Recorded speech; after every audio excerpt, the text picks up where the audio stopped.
there was this guy named Declan who wanted to volunteer or serve the city, and he was a builder, but he didn't have a lot of work coming to him, and so he wanted to volunteer some of his time to serve the city. And so we got to know Declan, and over the course of our conversations and serving people with Declan, it came out that we were all people of faith. The people who were organizing these service projects were people of faith, and even though it didn't seem real explicit that we were a Christian organization. And so Declan seemed okay with that, but then he began to sort of assert his atheism a little bit. Well, one day we sent him over to a friend of ours who runs a community center here in Dublin, Joe Donnelly. And so Declan goes over to this community center to do some painting for a cafe that they're developing. And Joe himself is a Christ follower, and he's working very hard to demonstrate the kingdom of God and incarnate the way of Jesus in the community that community center is in. And so over the course of painting and doing some work for Joe, Declan saw that Joe was also sharing Bible stories and those kinds of things with kids clubs. And he saw that it was very obvious that Joe was a person of faith.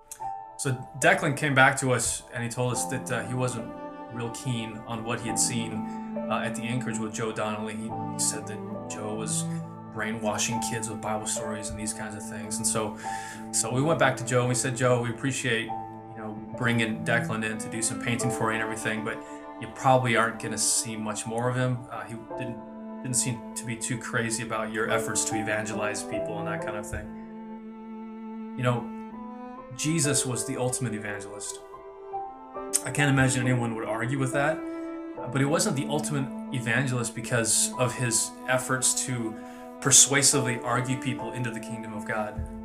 And he wasn't even the ultimate evangelist because he was God so much as he was God amongst us. He was God come near. He was God incarnate. Through the incarnation, God was actually saying, I'm not just going to tell you some facts about the life that I want you to live. I'm going to show you. I'm going to illustrate it for you. I'm going to demonstrate the full life that I have to offer you. And in the same way, when we enter into people's lives who are far from Jesus, who don't have the hope of Jesus, we're saying to them, we're not just going to give you some facts about who Jesus is. We're not just going to give you the hard, cold data about the gospel. We're going to show you. We're going to show you what it means to live another life, another reality. And ultimately, we hope that will draw people out to ask the question, what is this new reality that we're seeing demonstrated in you? For which the only answer will be Jesus and an explanation of the gospel. So for the last year, we've been doing these different initiatives to take 10 days to share Christ with one person every day for 10 days. And those have been opportunities to challenge us to engage with people who are far from Jesus with the gospel. And we're all familiar with those indirect, sort of non-relational ways of sharing Christ or of communicating the cold, hard facts of the gospel. But when we take the longer, sometimes messier route of engaging in relationships and investing long-term in relationships, often we can demonstrate the gospel in far more compelling ways that allow people to have exposure to the life of Jesus, the resurrection life of Jesus that we participate in. Just a few weeks ago, Joe explained to me that Declan had committed to coming to the Anchorage for 3 days during one particular week when he could come out in between his jobs as a builder.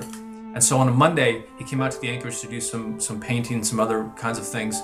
And he was very adamant to tell Joe and to explain to Joe his atheism and why he believed in evolution and all these different kinds of things. And he was being quite aggressive about it. And so finally, Joe said to Declan, listen, Declan, that's grand. You can tell me why you feel that your soul is anchored by your atheism and by your system of beliefs. And then I want a chance to share with you why my soul is anchored by my relationship with Jesus. And so Declan said, fair enough. And so he kept going about all the interesting facts about evolution that he discovered recently. So Joe took a few moments. I'm not sure exactly what he said, but he explained essentially the hope that he has in Jesus. He explained to Declan why Jesus anchors his soul. And so it was a few days later, I think Declan had a chance to really think about what Joe said to him. He came back to the Anchorage to finish up the work that he was doing. And he said to Joe, I don't think I'm atheist anymore. I think I'm an agnostic. We've seen Declan make this journey, make this movement a little bit closer to God as a result of seeing the life of Jesus in us, of seeing God's story being lived out in myself and my colleagues with Serve the City, and particularly with Joe. So for this next 10-day initiative, we wanted to share with you some ideas to challenge you to engage people who are far from Jesus incarnationally, to expose them to the life of Jesus in you. We've shared a few ideas. I think there are 3 different ideas, but we also want to give you an opportunity to share some of your stories or share some of your ideas, ways that you are engaging people. You are actually taking the gospel, the presence of Jesus in you, into the world to expose people who are far from Jesus to that hope that you have and to the life of Jesus that's in you. So we encourage you to share in the comments section ways and maybe ideas that you have for engaging people incarnationally, of engaging in relationships that allow people to see the life of Jesus in you. Share your story, share your thoughts, share your inspiration, give us your feedback. We want to hear those things from you. We know that God is doing a lot across Europe, and so we know that there are people who are engaging people who are far from Christ in ways that allow people to see the life of Jesus in very tangible ways.